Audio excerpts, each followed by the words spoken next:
नमस्कार दोस्तों, मैं प्राची संस्कृति आईएएस यूट्यूब चैनल पर आप सभी का बेहद स्वागत करती हूँ। Target prelims current affair based on newspaper इस प्रोग्राम के तहत हम विभिन्न सोर्सेज से लिए गए करंट अफेयर्स पर चर्चा करते हैं। अगर आप क्यूरियस हैं कि वो सोर्सेज क्या हैं तो द हिंदू अखबार, इंडियन एक्सप्रेस न्यूज़पेपर, इसके अलावा यूनाइटेड नेशन की जो वेबसाइट है उसको हम विजिट करते हैं। डाउन टू अर्थ हो गया, आउटलुक न्यूज़पेपर हो गया, PIB हुआ, AIR FM हुआ, इन सारी सोर्सेज को हम लगातार चेक करते रहते हैं और जो भी आपके एग्जाम के लिए रिलेवेंट करंट अफेयर होता है उसको हम इस डेली करंट अफेयर वीडियो में लेकर आते हैं। जब मैं आपसे ये कहती हूँ कि ये डेली करंट अफेयर वीडियो है तो इसका मतलब है कि इन्हें आपको डेली देखना है, क्योंकि एक साथ इन वीडियोस को आप नहीं देख पाएंगे। आपने रोजाना इनको फॉलो करना है। टाइम टू टाइम हम इनके रिवीजन के लिए भी प्रोग्राम लेके आएंगे।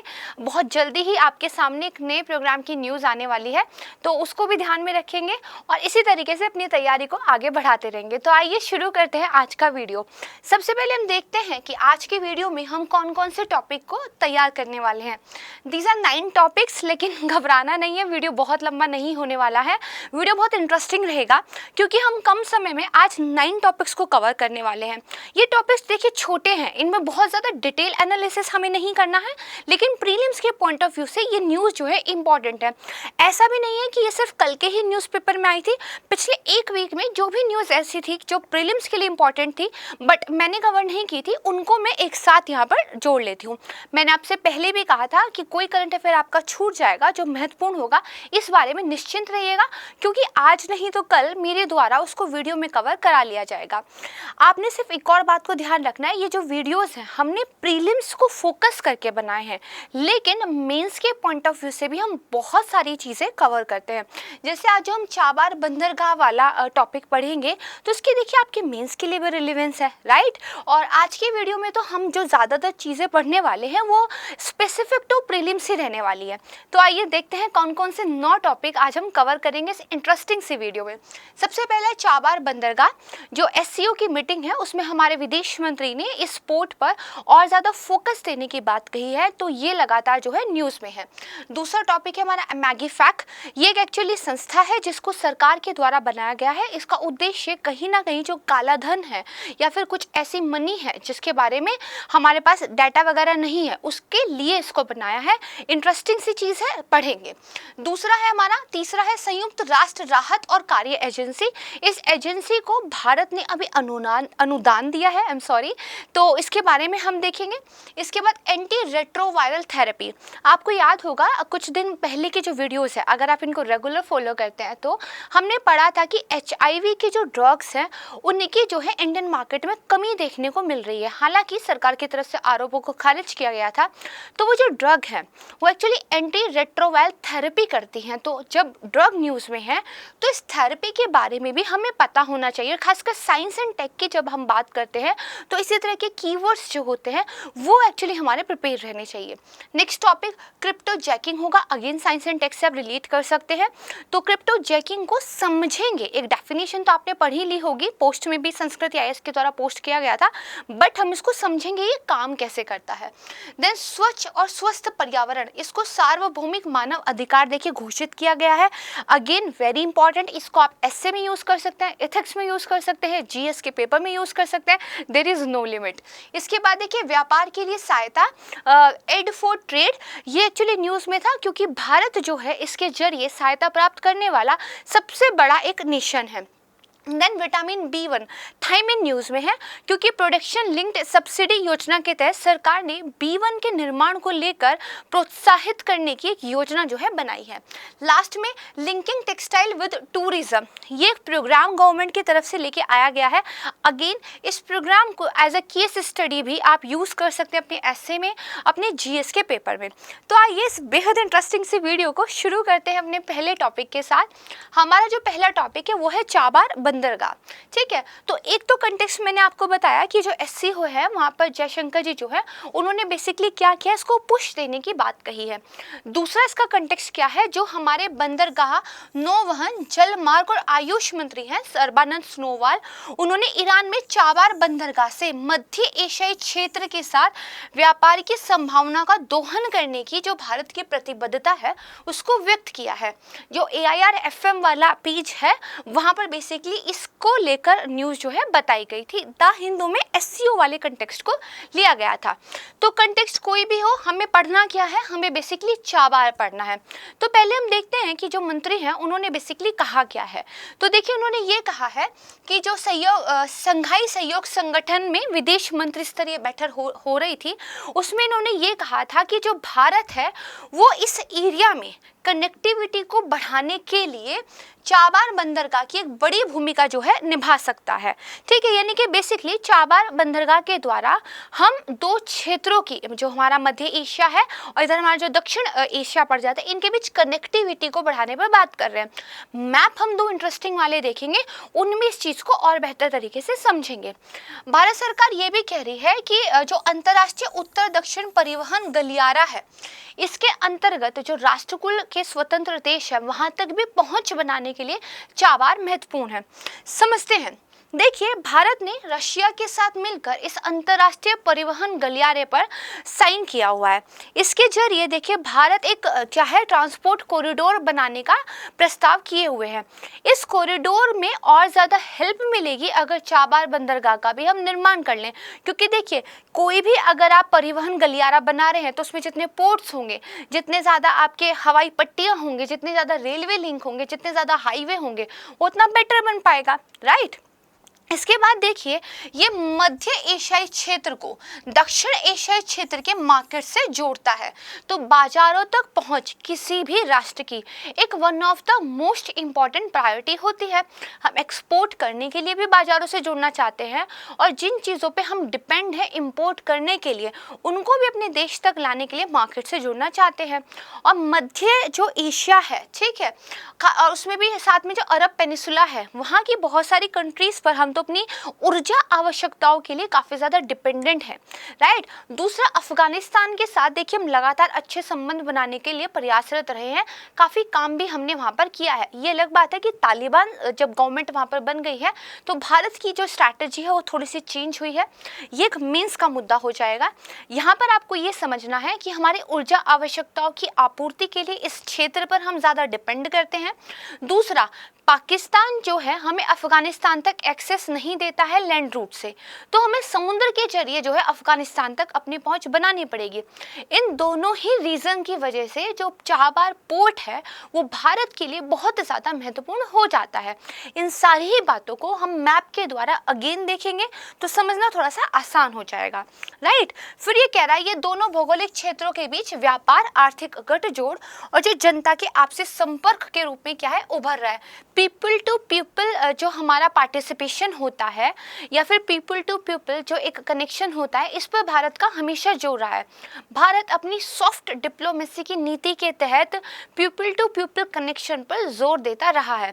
अगर आप आने जाने के मार्ग सुलभ बना लेंगे, अगर आप एक दूसरे की मार्केट में घुसपैठ कर लेंगे, तो आप पीपल टू पीपल कनेक्शन भी कहीं ना कहीं अच्छा करेंगे, है ना। सारी चीज़ एक दूसरे पर डिपेंड रहती है, राइट। अब आगे देखते हैं। तो देखिए जब हमें ये पता चल गया कि जो गवर्नमेंट ऑफ इंडिया है उनका चाबार पर इतना जोर क्यों है, तो अब हमें थोड़ा बेसिक आइडिया हो कि आखिरकार चाबार जो बंदरगाह है उसके बारे में क्या नॉलेज है। तो जो दक्षिण पूर्वी ईरान है उसमें जो ओमान की खाड़ी है वहाँ पर ये स्थित है। आइए एक मैप से समझते हैं। आप ये देखिए, ये क्या है, आपकी ओमान की खाड़ी है, राइट। और यहाँ पे क्या है, ये इंडिया है। इंडिया का जो मुंबई है, गुजरात का जो कांडला पोर्ट है, बेसिकली यहाँ पर आकर देखिए चाबार से जुड़ेंगे, ठीक बात है। चाबार से फिर एक रेल लिंक के जरिए जिसका नाम चाबार जहदैन रेल लिंक है, ठीक है, उससे फिर ये यहाँ पर जो है चला जाएगा, कहाँ पर, ईरान में। देन जो है ईरान से हाईवे का निर्माण करेंगे हम। जरंज एक एरिया आता है, डेलाराम एक एरिया आता है, कांधार एक एरिया आता है, काबुल एक एरिया आता है। इन सबको हम क्या करेंगे, इन सबको हम हाईवे के द्वारा जोड़ेंगे। तो बेसिकली चाबार इंफ्रास्ट्रक्चर जो हम बना रहे हैं उसमें केवल एक पोर्ट की, एक बंदरगाह की बात नहीं कर रहे हैं, बल्कि इसके अलावा भी हम रेल लिंक और हाईवेज के निर्माण के द्वारा फर्दर अपनी कनेक्टिविटी को क्या है, बढ़ावा दे रहे हैं। तो मध्य एशिया है और ये क्या है, ये साउथ एशिया है, इसके बीच कनेक्टिविटी बढ़ाने के लिए चाबार का जो रोल है वो बेहद महत्वपूर्ण हो जाता है। दूसरा आप यहाँ पर देखिए, ठीक है, ये वाला जो एक्चुअली एक एरिया है ये हमारा पूरा क्या है, इंडिया है, ठीक है। तो इंडिया में ये देखिए सीधे हम यहाँ पर क्या है, यहाँ पर हम अफगानिस्तान से जुड़ सकते हैं, ठीक बात है। तो लेकिन यहाँ पर क्योंकि बीच में पाकिस्तान ने ये पाक ऑक्यूपाइड कश्मीर जो है कब्जाया हुआ है, तो वो हमें एक्सेस नहीं देता है अफगानिस्तान के पास जाने की। अब अगर हमें अफगानिस्तान तक जाना है तो अब लैंड रूट तो खत्म हो गया, राइट। अब हम क्या है, सी रूट के जरिए ही पहुंच सकते हैं। तो इसीलिए जो है चाबार अगेन इंपॉर्टेंट हो जाता है, ठीक बात है। इसके अलावा मैंने आपको बताया था कि जो अंतरराष्ट्रीय गलियारा एक बनाने की बात कर रहा है भारत, तो यहाँ पर देखिए जो ब्लू कलर की लाइन है ना, वो आपका वही है international north south transport corridor. ये देखिए ब्लू कलर की लाइन यहाँ से चलेगी और ये इस तरीके से जोड़ते हुए चीज़ों को यहाँ बेसिकली जाएगी, रशिया तक ये जुड़ेगा। तो इसके बीच में यहाँ पर देखिए अगेन चाबार क्या है, इंपॉर्टेंट हो जाता है। तो इसलिए मैंने आपको कहा कि जो अंतर्राष्ट्रीय उत्तर दक्षिणी परिवहन गलियारा है उसके लिए भी चाबार क्या है, महत्वपूर्ण है। ये वाला मैप आपको ज़रूर स्टडी करना चाहिए क्योंकि बहुत इंपॉर्टेंट मैप है। यहाँ पर अगर आप देखेंगे तो जो बेसिकली रेड कलर से दिखाई दे रहा है, ठीक है, यानी कि इंडिया जो है अभी यहाँ से जो है जाता है, अगेन ये होकर पूरा जाता है, ये होकर जाता है, यहाँ से बेसिकली रशिया को हम एक्सेस करते हैं। तो this is a very long route, पता चल रहा है। तो ये स्टैंडर्ड रूट है जिसको अभी फॉलो किया जा रहा है। अगर बाद में हमारा ये गलियारा बन जाएगा तो देखिए कितना डिस्टेंस कम हो जाएगी, पिक्चर में ही देखने को साफ पता चल रहा है, ठीक है। ये हो गया। अब ब्लैक कलर पे आ जाइए, एक मैरीटाइम सिल्क रोड जो है बनाने की बात हो रही है, इतना ज़्यादा न्यूज़ में है। तो देखिए कैसे भारत को घेरा जा रहा है, यहाँ से ये बेसिकली चलता है, ब्लैक कलर से जो भी दिख रहा है, ठीक है, वो आपका पूरा का पूरा क्या है, मैरीटाइम सिल्क रूट है। तो ये देखिए नैरोबियन, देन ये पूरा का पूरा यहाँ पहुँचकर यहाँ पहुँच जाता है, ठीक है, ये समझ गए। एक चौथा लगातार न्यूज़ में चाइना पाकिस्तान इकोनॉमिक कॉरिडोर, वो भी हमें पता हो तो ग्रीन लाइन से देखिए, यहाँ पे देखेंगे तो यहाँ से लेकर ये जो है भारत का जो पाक ऑक्यूपाइड कश्मीर यानी कि जो भारत का हिस्सा है जो कि पाकिस्तान ने जबरदस्ती कब्जाया हुआ है, उससे ये होकर गुजरता है। और इसीलिए और फिर ये देखिए यहाँ पर आ जाता है पाकिस्तान का ग्वादर जो पोर्ट है, अगेन चाइना इसको डेवलप कर रहा है जो कि भारत के लिए ठीक नहीं है क्योंकि ये भी उसी स्ट्रैटेजिक लोकेशन पर है जहां हम चाबार को डेवलप कर रहे हैं। ये तो पूरा एरिया ही बहुत इंपॉर्टेंट है ना। तो देखिए हमारा कश्मीर है, चाइना ने कब्जा किया हुआ है, इस पर एक कॉरिडोर बना रहा है, कहां से होकर गुजर रहा है, जो भारत का बेसिकली एक संप्रभु क्षेत्र है, लेकिन वो पाकिस्तान का मानते हैं तो भारत इस पर लगातार आपत्ति जो है उठाते रहा है। तो यहाँ पर देखिए चार बेसिकली मैंने रूट्स आपको बताए हैं, वन स्टैंडर्ड, सेकंड हमारा इंटरनेशनल वाला, थर्ड हमारा मैरीटाइम सिल्क वाला, चौथा हमारा जो है चाइना पाकिस्तान वाला। इनको प्लीज देख लीजिएगा, इस मैप का चाहे तो स्क्रीनशॉट लेकर सेव भी कर लीजिएगा, गूगल करेंगे तो वहां भी मिल जाएगा, राइट। चलिए, तो हम चाबार के बारे में पढ़ रहे थे। तो दक्षिण पूर्वी ईरान में ओमान की खाड़ी में स्थित है, राइट। इसके बाद देखिए ये एकमात्र ईरानी बंदरगाह है जिसकी क्या है, समुद्र तक सीधी पहुंच है। अगेन मैप में आ जाइए, ठीक है, आइए देखिए। तो बेसिकली आप देखेंगे तो ईरान का और कोई बंदरगाह नहीं है जिसकी समुद्र तक सीधी पहुंचो, एकमात्र इसको ही क्या है डेवलप किया जा रहा है, राइट। फिर ये कह रहा है ऊर्जा संपन्न ईरान के दक्षिणी तट पर जो सिस्तान बलूचिस्तान प्रांत पड़ता है उस पर ये स्थित है। कई बार मन में क्वेश्चन उठेगा, बलूचिस्तान तो हमने पाकिस्तान में सुना है, लेकिन नहीं, ईरान में भी एक सिस्तान बलूचिस्तान प्रांत है, ठीक है, जहां पर बेसिकली ये आपका जो है बंदरगाह अवस्थित है। चाबार बंदरगाह को मध्य एशियाई देशों के साथ भारत, ईरान और जो अफगानिस्तान है के द्वारा व्यापार के सुनहरे अवसरों का एक प्रवेश द्वार, एक एंट्रेंस माना जाता है, राइट। तो इसकी इस वजह से क्या है, काफी ज्यादा इंपॉर्टेंस है। मैप हमने अच्छे से समझ लिया। अब हम इसके महत्व की अगर बात करें तो समुद्री भूमि मार्ग का उपयोग करके भारत अफगानिस्तान में माल पहुंचा सकता है और पाकिस्तान को बाईपास कर जाएगा, टाटा बाय बाय, जाओ तुम अपना रोकते रहो, हमने अपना काम कर लिया। दूसरा जो हमारा अंतरराष्ट्रीय उत्तर दक्षिण परिवहन गलियारा है जो कि एक महत्वाकांक्षी परियोजना है, इसको गति मिलेगी, ठीक है। और देखिए अरब में जो चीन की उपस्थिति है उसका बेसिकली मुकाबला होगा, राइट।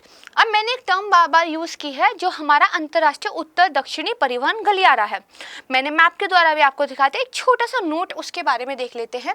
सदस्य देशों के बीच परिवहन सहयोग को बढ़ावा देने के लिए, यानी कि जो जो मेंबर कंट्रीज है उनके बीच में परिवहन को अच्छा करने के लिए ईरान, रूस और भारत द्वारा सेंट पीटर्सबर्ग में 2000 को बेसिकली स्थापित एक बहु मॉडल परिवहन परियोजना है।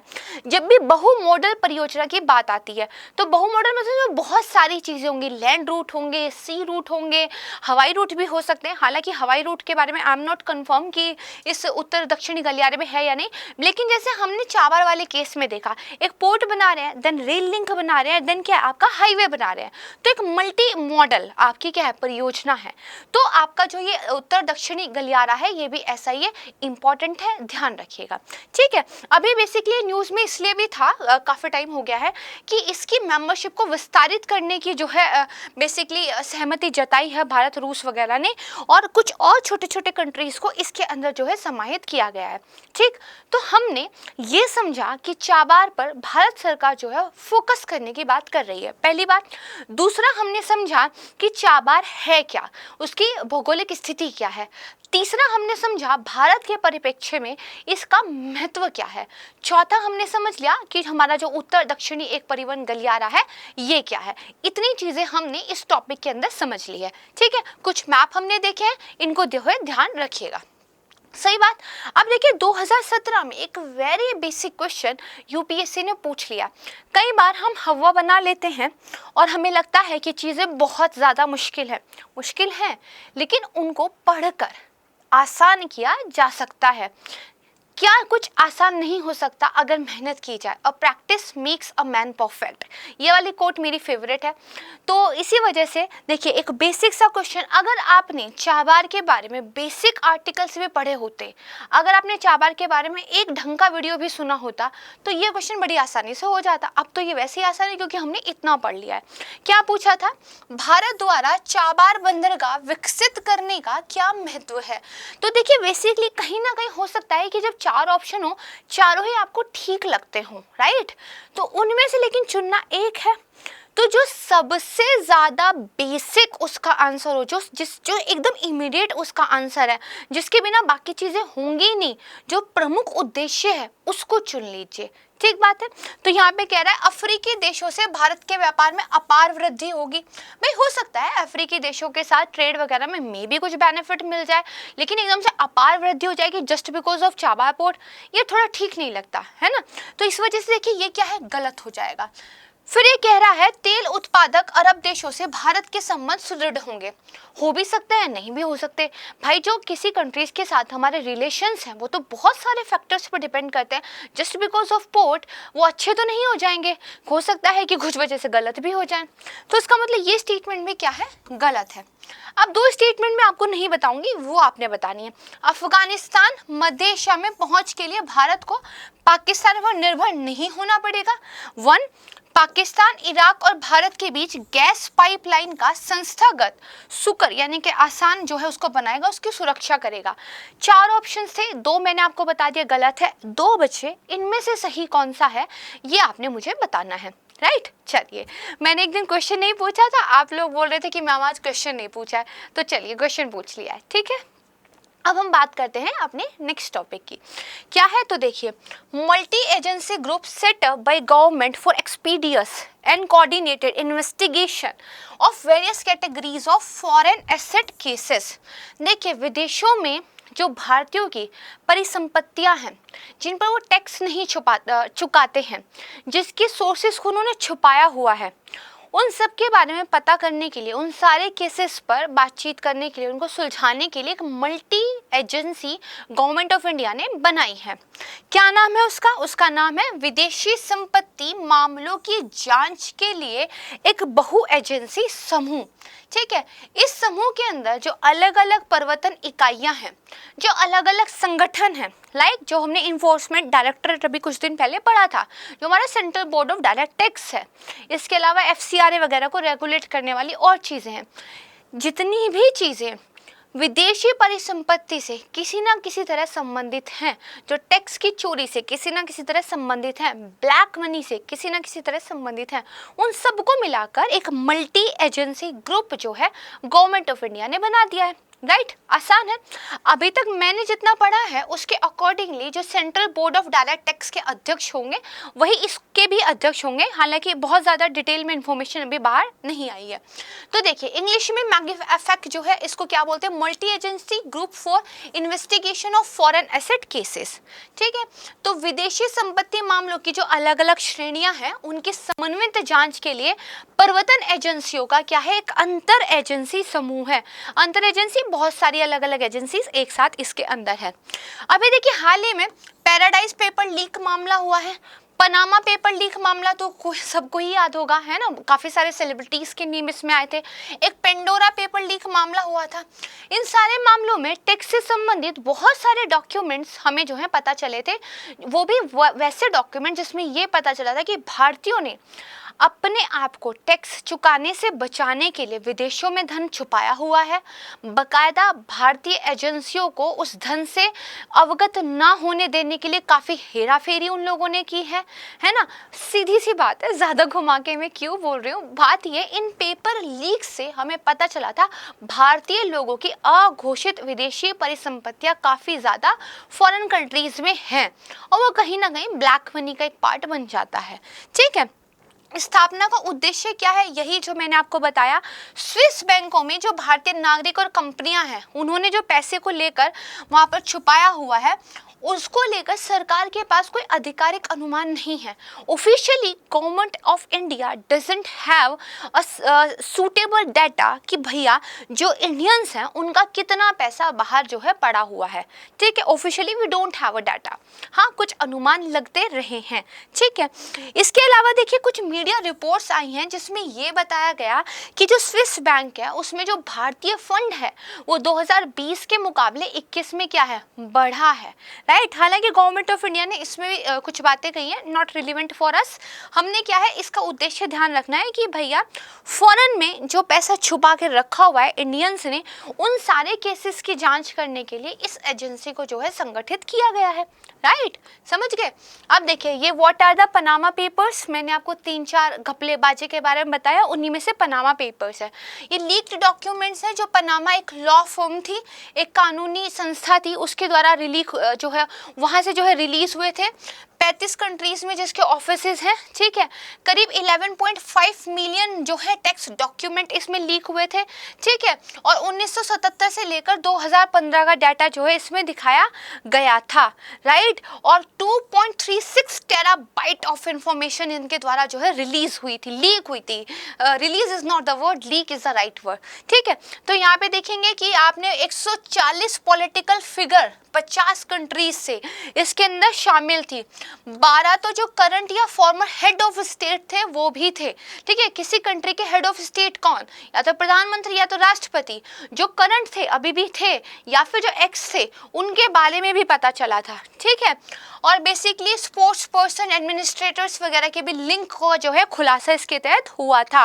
राइट, तो ये सारी चीज़ें जो है पनामा पेपर के तहत हुई थी। आई थिंक अमिताभ बच्चन का नाम भी इसमें शामिल था, है ना। चलिए आप देख लीजिएगा। ठीक है, सेलिब्रिटीज़ को भगवान बनाने की ये जो एक टेंडेंसी है मुझे कभी समझ नहीं आती है। खैर अपनी अपनी चॉइस होती है।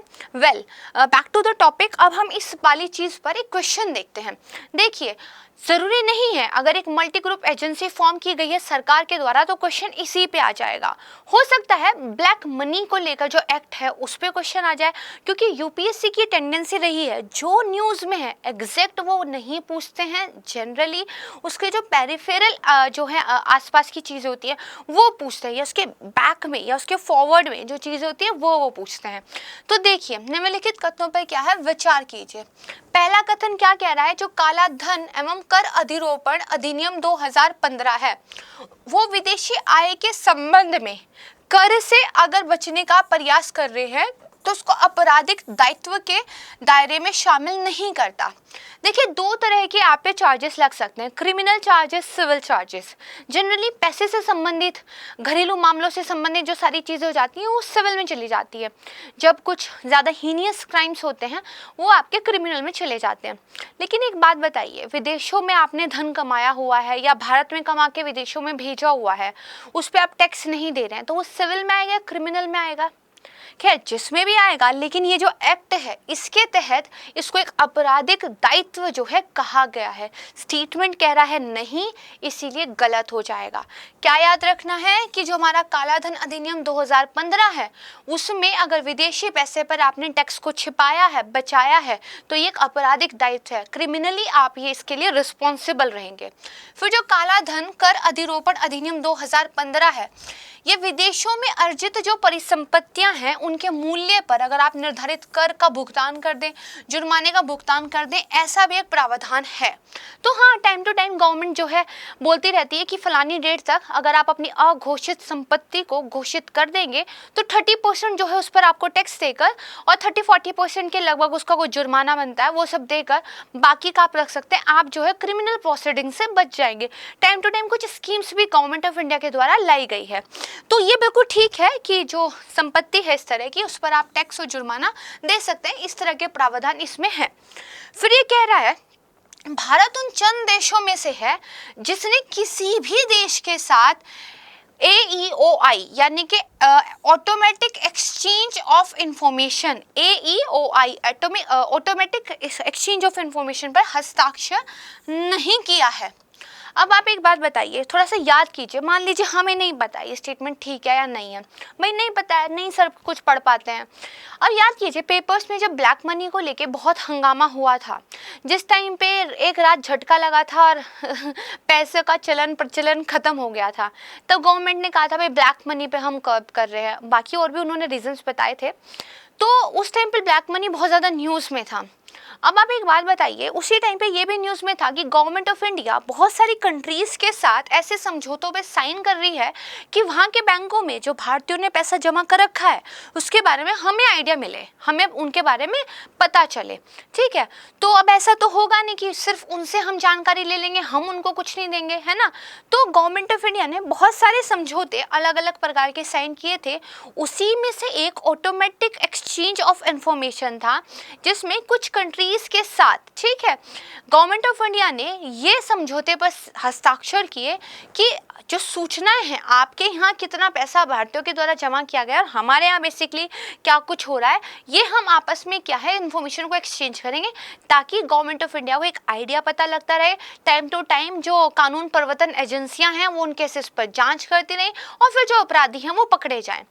तो अगर ये सारी कहानी आपको याद है, इसीलिए देखिए लगातार रोजाना के बेसिस पर या तो पेपर पढ़ना या तो वीडियोस देखना ज़रूरी होता है, क्योंकि ये सारी चीज़ें ना मंथली मैगजीन में या फिर आप कह सकते हैं साल में एक बार जब आप पढ़ने बैठे मिल तो जाएंगी, बट ये रजिस्टर नहीं होती है दिमाग में, है ना।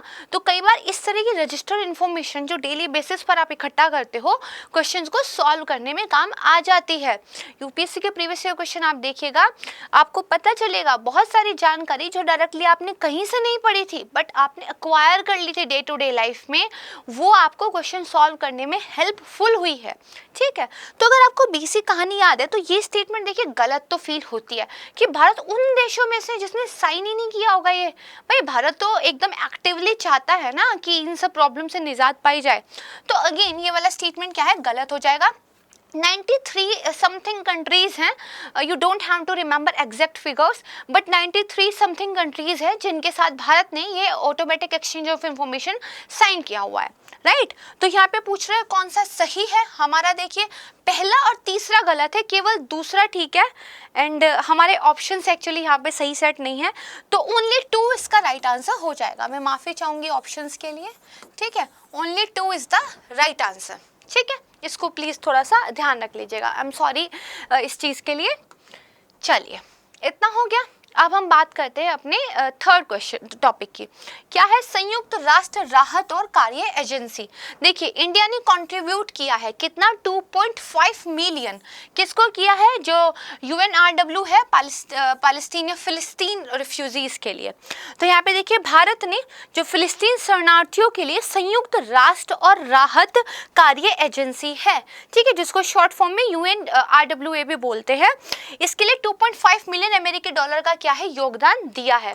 ठीक बात, योगदान का महत्व क्या है, एक तो भैया ये जो फिलिस्तीन शरणार्थी हैं इनके कोस को भारत का एक अटूट समर्थन ये बताता है, ठीक है, कि हम इस तरह की समस्याओं के लिए बेसिकली ध्यान रखते हैं। दूसरा, फिलिस्तीन की भलाई के प्रति भारत की प्रतिबद्धता पर भी ये प्रकाश डालता है और मध्य पूर्व में जो फिलिस्तीन शरणार्थी हैं उनका भी ये क्या है, समर्थन करता है, ठीक है। अब इसके बाद इस संस्था में भारत की और क्या हिस्ट्री रही है थोड़ा सा वो भी जान लेते हैं। तो देखिए, भारत बेसिकली संस्था में एक समर्पित दाता है, राइट, और 2018 से इसने मध्य पूर्व में फिलिस्तीन शरणार्थियों के लिए कोर सेवाओं का समर्थन करने के लिए 20 मिलियन अमेरिकी डॉलर का योगदान बेसिकली दिया है। इसको मत याद रखिएगा, ठीक है, डाटा इधर उधर हो सकता है, आपको बस इतना याद हो कि हम जो है लगातार इस संस्था में पैसा देते रहे हैं, ठीक है। अच्छा, अब इस संस्था के बारे में हमें कुछ बेसिक पता हो तो देखिए, स्थापना हुई थी 1949 में एक मानवीय एजेंसी के रूप में, ठीक है, और ये पूरी तरीके से जो स्वैच्छिक योगदान और जो दाता देश हैं वो जो अनुदान करते हैं, ग्रांट करते हैं, उस पर डिपेंड करती है, ठीक है। गाजा पट्टी हुआ, वेस्ट बैंक हुआ, जॉर्डन, लेबनान और सीरिया, यहाँ पर जो शरणार्थी शिविर है उसमें जो लगभग 5.6 मिलियन फिलिस्तीन शरणार्थी रहते हैं, उनकी सुरक्षा के लिए, उनको सहायता प्रदान करने के लिए बेसिकली इसको काम दिया गया था। तो देखिए, इस वाली संस्था का मेन काम ही है फिलिस्तीन शरणार्थियों के सपोर्ट में काम करना। अपनी जो सर्विसेज देती है उसमें एजुकेशन, विश्वसनीय सामग्री, बुनियादी ढांचा, सूक्ष्म वित्त, सिविल सुधार, ये सारी चीजें ये जो है उन शरणार्थियों के लिए देती हैं। अब ये शरणार्थी आए कहाँ से, ठीक है, हमने भी कुछ चीज़ों का नाम लिया था, उसको हम इस मैप में देखेंगे। पहले हम देखते हैं ये शरणार्थी आए कैसे। 1947-49 में फिलिस्तीन युद्ध हुआ था। जब युद्ध होता है तो कुछ लोगों को या तो भगा दिया जाता है या कुछ लोग अपनी जान माल की सुरक्षा के लिए भाग जाते हैं। ऑब्वियस सी बात है, जब वो अपना देश छोड़ते हैं तो कहीं और शरण लेते हैं। तो जो फिलिस्तीन नागरिक हैं जब इस युद्ध से भागे थे या फिर जब उनको भगाया गया था तो उन्होंने आसपास के एरिया में और इजराइल में भी वो वाले हिस्से जहाँ पर अभी भी फिलिस्तीन प्रभुत्व है वहाँ पर बेसिकली शरण ले ली थी, ठीक है। और ये लेबनान, जॉर्डन, गाजा पट्टी, सीरिया, वेस्ट बैंक में बेसिकली आते हैं, ठीक है। तो आइए अब देख लेते हैं। ये आपका अगर इजराइल का पूरा मैप दिख रहा है येलो कलर में, ये है आपकी गाजा पट्टी जो इजिप्ट और इजराइल को कनेक्ट करती है, ठीक है। फिर ये आपका क्या है, वेस्ट बैंक है ना। यहाँ पर देखिए जेरूसलम भी पड़ता है, इसको ध्यान रखिएगा। ये आपका क्या है, डेड सी है जो बॉर्डर किसके साथ बनाता है, जॉर्डन के साथ, राइट। फिर ये देखिए आपकी एक जॉर्डन रिवर बहती है यहाँ पे इसकी बाउंड्री पे, ठीक है। सी ऑफ गलीज है यहाँ पर। फिर ये आपका क्या पड़ जाएगा, ये आपकी गोलन हाइट्स है, राइट। ये किसका हो रहा है, यहाँ पे सीरिया है, ठीक है। तो ये बेसिकली कुछ नाम ध्यान रखिएगा। और इधर आपका मेडिटेरियन सी, भूमध्य सागर बेसिकली पड़ जाता है। तो इन लोकेशंस को प्लीज ध्यान रखिएगा, ये लगातार न्यूज में रहती हैं, ठीक है। अब देखिए, इस पूरी जब आपने इंफॉर्मेशन को पढ़ लिया तो मीन्स के पॉइंट ऑफ व्यू से भी एक चीज़ इंपॉर्टेंट है। देखिए, इजराइल या फिलिस्तीन में से किसी एक को चुनने की बात हमेशा भारत के सामने आती थी। तो पहले मानवीय आधारों पर भारत फिलिस्तीन की ओर झुकाव ज़्यादा रखता था, लेकिन धीरे धीरे भारत ने जब मैच्योर विदेश नीति को अपनाना शुरू किया तो हमने एक डी- फॉरेन पॉलिसी इस पर काम करना शुरू कर दिया। डी- होता क्या है, बेसिकली ये होता है ए और बी के बीच में एक हाइफन है, यानी कि हम इजराइल को अलग देखेंगे, फिलिस्तीन को अलग देखेंगे, इन दोनों को हम एक साथ लेकर नहीं चलेंगे। इजराइल हमारा बहुत अच्छा मित्र है तो उसके साथ हम अच्छे संबंध रखेंगे, लेकिन हम फिलिस्तीन के शरणार्थियों के साथ, उनके कॉज के साथ एक सहानुभूति रखते हैं, उनका समर्थन करते हैं, तो हम उनको भी सपोर्ट करेंगे। This is very mature kind of foreign policy, right. तो जब भी कभी इस पूरे मुद्दे की बात आए तो मीन्स के पॉइंट ऑफ व्यू से ये ध्यान रखिएगा कि लिंक वेस्ट पॉलिसी के एक हिस्से के रूप में, लिंक वेस्ट मतलब वेस्ट को भारत के साथ जोड़ना है। भारत ने 2018 में दोनों देशों को, किस किस को, फिलिस्तीन और इजराइल को स्वतंत्र और अलग मानते हुए इजराइल और फिलिस्तीन के साथ अपने संबंधों को डी- कर दिया है, right. Very important for the mains, इसको ध्यान रखिएगा। अब इसमें से एक क्वेश्चन जो है सॉल्व करते हैं, क्योंकि हमने अभी बात की है यूनाइटेड नेशन की एक शरणार्थी वाली एजेंसी पर, तो अब हमें ये भी पता हो कि जो हमारा संयुक्त राष्ट्र संगठन है, यूनाइटेड नेशन ऑर्गेनाइजेशन है, इसके बारे में बेसिक जानकारी हो। तो इसकी कितनी स्पेशलाइज्ड एजेंसीज हैं, उन एजेंसीज के अंदर कौन कौन आता है, ये हमें पता हो। तो इसीलिए पूछा है इनमें से कौन सी यूएनओ की विशेष एजेंसी नहीं है। देखिए, दो तरह का डाटा आपको इसमें मिलेगा। कोई कहेगा कि इसकी जो स्पेशलाइज्ड एजेंसी है वो 15 है, कोई कहेगा 17 है।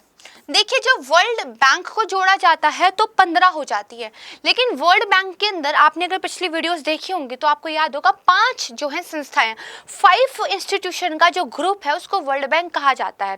तो उसके अंदर से जो 3 है वो 3 बेसिकली यूनाइटेड नेशन के अंदर स्पेशलाइज्ड एजेंसी का दर्जा प्राप्त है। तो जब वर्ल्ड बैंक को 1 ना मानकर 3 मान लिया जाता है तो ये 17 हो जाता है।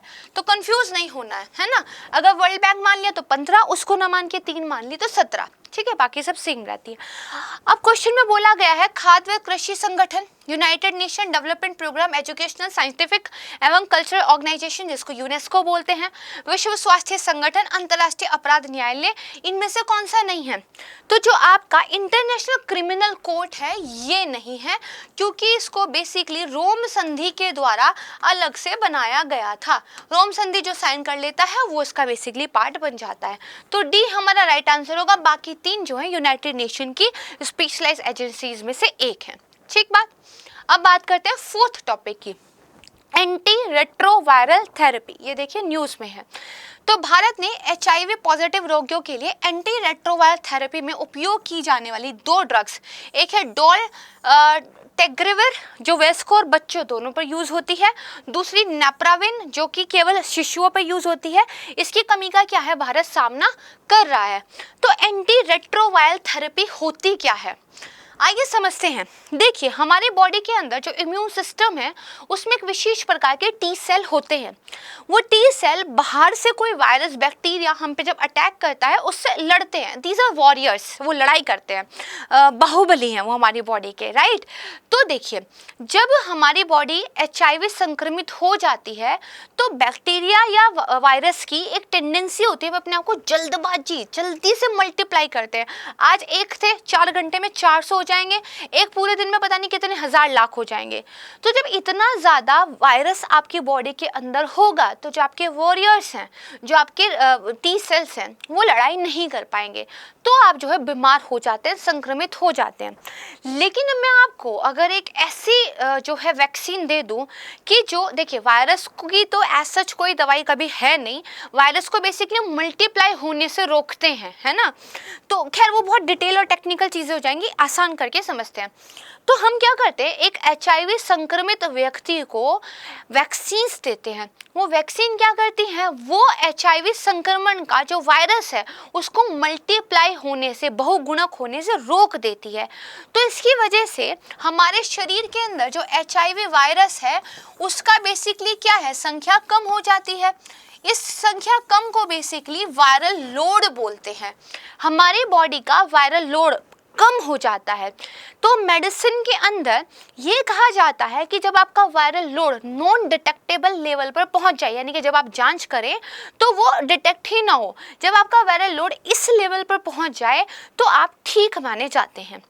अब इसमें होता क्या है, जब वायरल लोड थोड़ा कम हो जाता है तो आपके जो वॉरियर्स हैं वो भी संख्या में बराबर है, वायरस भी संख्या में बराबर है। ऐसा ना हो ना ये 100 है वो 1000 है, मुश्किल हो जाएगा। उनको भी 100 पे ही लाना पड़ेगा।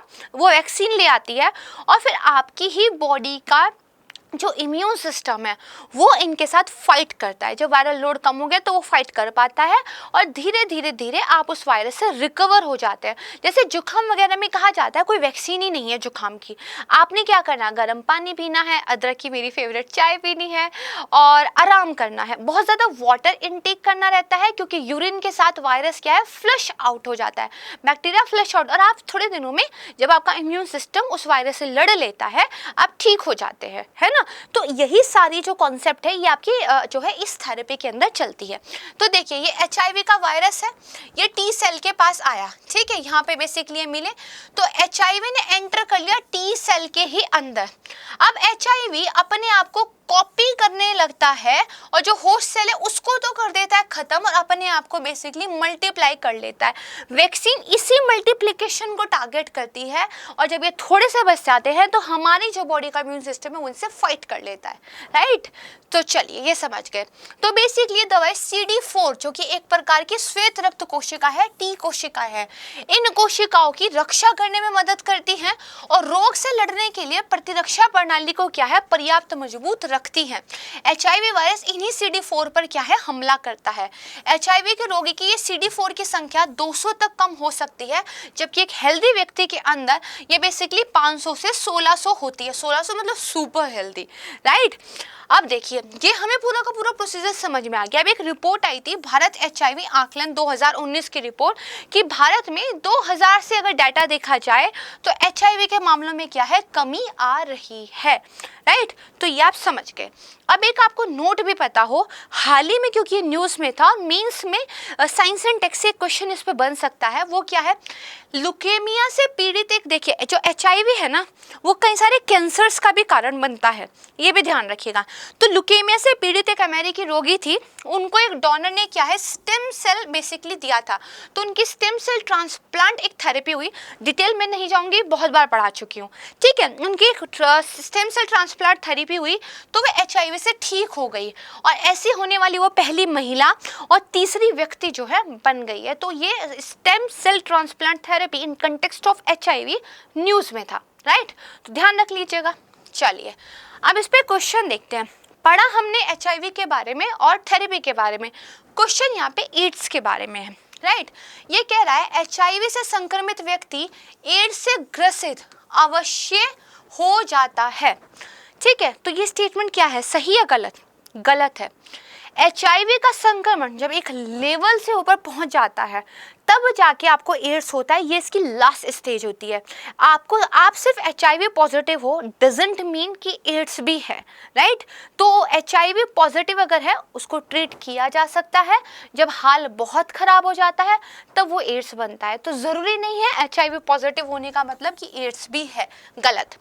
एड्स HIV का अंतिम चरण है, राइट, अभी बताया। HIV संक्रमण के लिए डोल्टेग्रेवर और नेवरपीन ये क्या है, प्रभावी दवाएं, राइट, एकदम शुरू में पढ़ा दिया था, ठीक है।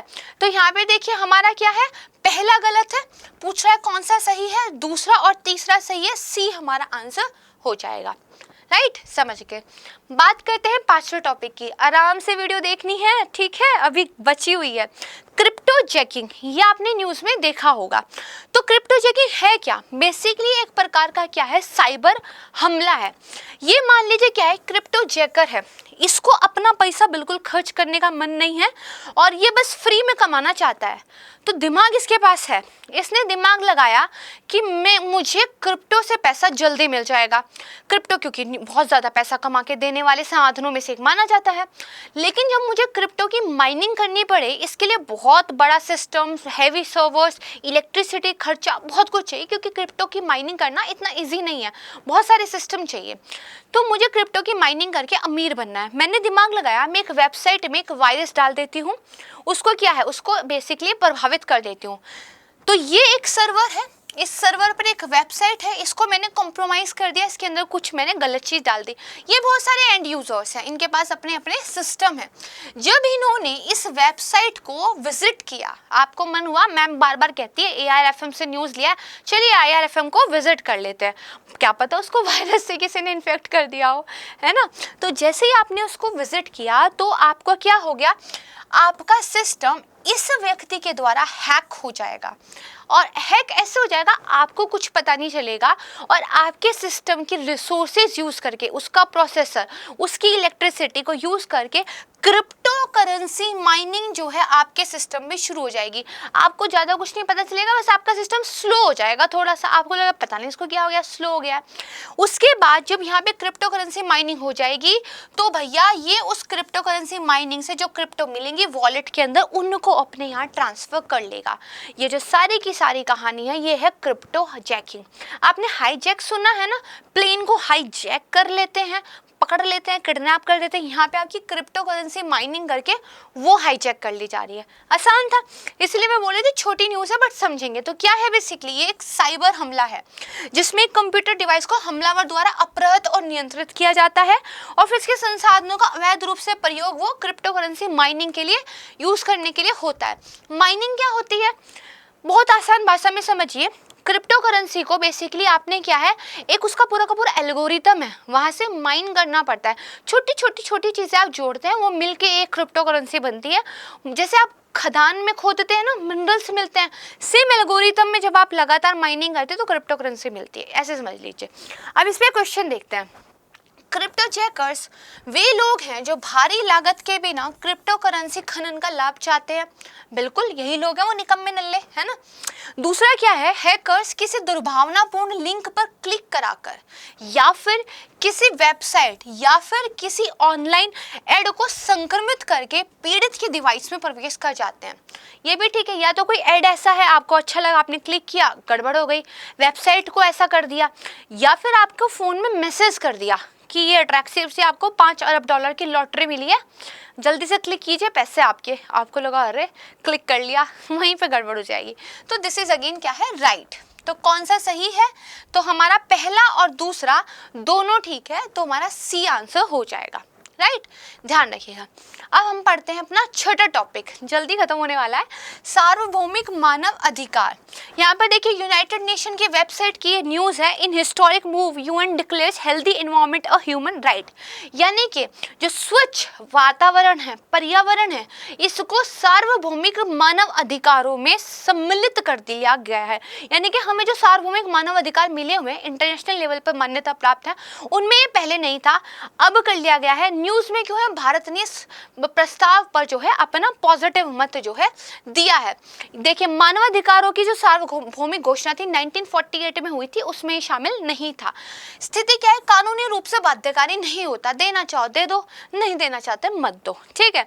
तो लेकिन जो संयुक्त राष्ट्र मानवाधिकार परिषद है, ह्यूमन जो हमारी काउंसिल है ह्यूमन राइट वाली, उसने एक स्वस्थ और टिकाऊ पर्यावरण को बेसिकली 2021 से ही क्या है मान्यता दी हुई थी, ठीक है। तो इसको ध्यान रखिएगा।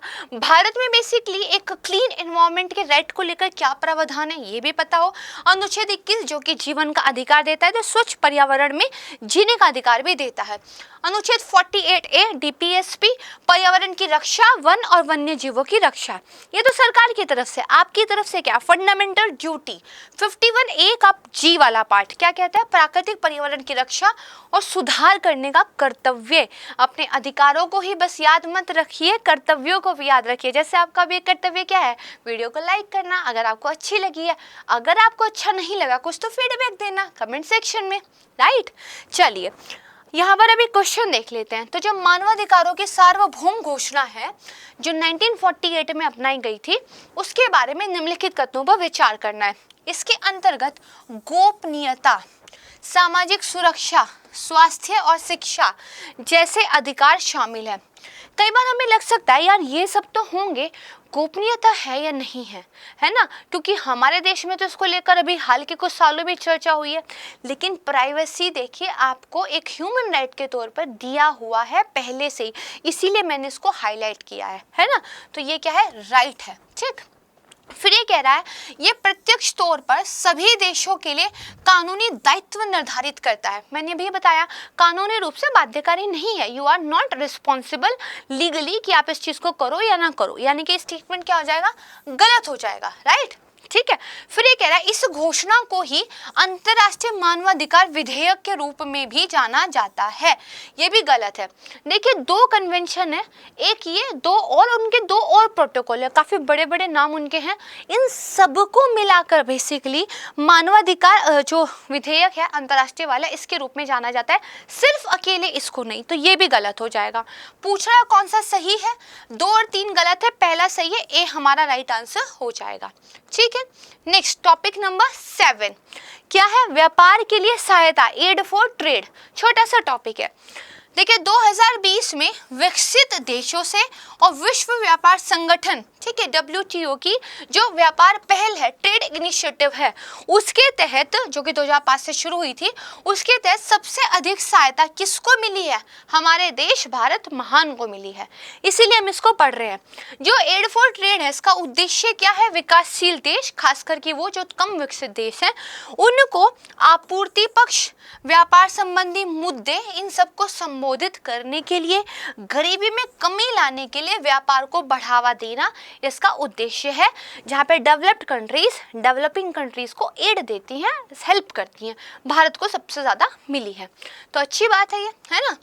इसके बाद नेक्स्ट विटामिन B1 थायमिन, ये भी न्यूज़ में है। विटामिन भी देखिए पढ़ने जरूरी है। आजकल इतनी बीमारियां आने लग गई है ना कि साइंस एंड टेक में जो हेल्थ वाला है वो तो अच्छे से तैयार कर लीजिएगा। तो देखिए सरकार ने थोक दवाओं के लिए जो उत्पादन लिंक्ड प्रोत्साहन योजना थी, प्रोडक्शन लिंक्ड जो एक सब्सिडी है हमारे पास, उसके तहत विटामिन B1 के उत्पादन को बढ़ावा दे रही है। B1 के बारे में बेसिक नॉलेज ध्यान रखिएगा, ये पानी में घुलनशील एक विटामिन है। देखिए पानी में घुलनशील और वसा में घुलनशील याद करने में मुश्किल हो जाती है। मैंने एक इमेजिनेशन किया हुआ है, ये एक जार है जो कि वाटर से भरा हुआ है, ठीक है, और ये एक जार है जो बेसिकली फैट यानी कि वसा से भरा हुआ है। इसके अंदर जब कोई कीड़ा गिर जाता है तो बिकॉज ये वाटर है वो डिसॉल्व नहीं होता, ऐसे ही पड़ा रहता है। इसके अंदर जब कोई कीड़ा गिर जाता है तो वो डिसॉल्व हो जाता है, यानी कि फैट वाले में कीड़ा डिसॉल्व हो जाता है। कीड़े की जो स्पेलिंग है वो मैंने कुछ ये करके याद की हुई है। तो यानी कि जो हमारा विटामिन KEDA है, ये जो है फैट सोल्युबल विटामिन है। इनके अलावा बाकी सारे क्या है? वाटर सोल्युबल है। मैंने ऐसे याद किया हुआ है तो मैंने आपको बता दिया। अगर मैं कहीं गलत हूँ तो मुझे बता दीजिएगा। आप कैसे याद करते हैं मतलब थोड़ा एक हिंट ले सकते हैं कि चीज़ों को इंटरेस्टिंग तरीके से भी याद किया जा सकता है। तो देखिए अब कीड़ा में बी तो आ नहीं रहा है, तो मतलब हमारा जो विटामिन बी, उसमें से भी B1 की स्पेसिफिकली बात करूँ तो ये पानी में घुलनशील विटामिन है। एक आवश्यक सूक्ष्म पोषक तत्व है, माइक्रो न्यूट्रिएंट है हमारी बॉडी के लिए, और ये शरीर में नहीं बनता है। विटामिन जो B1 है वो हमारी बॉडी नहीं बना पाती, इसीलिए हमें सप्लीमेंट्स के रूप में या फिर फूड के रूप में बेसिकली इसको लेना पड़ता है, ठीक है। इसकी अगर प्रमुख फूड सोर्सेज की बात की जाए तो कहाँ होता है? तो देखिए जो साबुत अनाज होते हैं, फलियां होती हैं, कुछ मांस और मछलियां, उनमें ये शामिल होता है। अच्छा, इसकी कमी से कौन सी बीमारी हो जाती है? बेरी जो है विटामिन बी की कमी से होने वाला एक रोग है, इसको भी ध्यान रख लीजिएगा, ठीक है। दीज आर सम सोर्सेस जिसमें ये मिलता है, तो आप देख सकते हो। Some are my favourite, some are not. खैर, आज का हमारा लास्ट टॉपिक है लिंकिंग टेक्सटाइल विद टूरिज्म। देखिए ये एक प्रोग्राम है जिसको सरकार के द्वारा लाया गया है। देखिए कुछ गांव होते हैं जिनका अपना क्राफ्ट है, वहाँ पर कुछ ना कुछ ऐसी वो एक चीज़ का निर्माण करते हैं जो अपने आप में अट्रैक्टिव है। तो सरकार ने कहा एक तो उस क्राफ्ट को प्रमोट करना है, दूसरा उस क्राफ्ट को ध्यान में रखते हुए वहाँ पर टूरिज्म को प्रमोट करना है। तो दो तरीके से वो गाँव फेमस हो जाएगा, एक तो वहाँ के क्राफ्ट की वजह से, एक टूरिज्म की वजह से। आमदनी भी लोगों की ज़्यादा होगी, क्राफ्ट ज़्यादा बिकेगा, लोग घूमने आएंगे तो पैसा खर्च करेंगे, राइट। तो इस चीज़ को ध्यान में रखकर ये linking textile with tourism programme जो है सरकार लेके आई है। कौन सा मंत्रालय है? तो कपड़ा मंत्रालय। इसको ध्यान रखिएगा। एक ही स्थान पर शिल्प और पर्यटन को बढ़ावा देने के लिए स्टार्टिंग में इसमें जो है 8 शिल्प गांवों को चुना गया है, ठीक है। प्रमुख पर्यटन स्थलों को हस्तशिल्प क्लस्टर से जोड़ा जा रहा है और पर्यटन के साथ कपड़ा जोड़ने के तहत सॉफ्ट इंटरवेंशन गवर्नमेंट करेगी, यानी कि इंफ्रास्ट्रक्चर सपोर्ट वगैरह देगी और बेसिकली इस तरह के जो विलेजेस हैं उनको जो है डेवलप करेगी। चुने गए गांव कौन कौन से हैं? रघुराजपुर जो कि उड़ीसा का है, तिरुपति आंध्र प्रदेश का है, वड़ाज गुजरात का है, नैनी उत्तर प्रदेश में है, अनिगुंडी कर्नाटका, महाबलीपुरम तमिलनाडु, ताजगंज उत्तर प्रदेश, आमेर जो कि राजस्थान में है। दीज आर सम विलेजेस, ठीक है। तो याद करने की जरूरत तो नहीं है, लेकिन हाँ पता हो कि कुछ आर्ट है वो इस जो है स्टेट में है, राइट। तो यहाँ पे देखिए हमारा आज का वीडियो समाप्त होता है। 6 टॉपिक्स को हमने डिटेल में पढ़ा है विद MCQ, और बाकी के जो टॉपिक्स हैं वो हमने शॉर्ट न्यूज़ के रूप में पढ़े हैं। सारी चीज़ों को ध्यान रखिएगा, बहुत अच्छे से पढ़ाई करते रहिएगा। बहुत जल्द मिलूंगी मैं आपको एक नई वीडियो के साथ। तब तक के लिए नमस्कार, धन्यवाद, जय हिंद।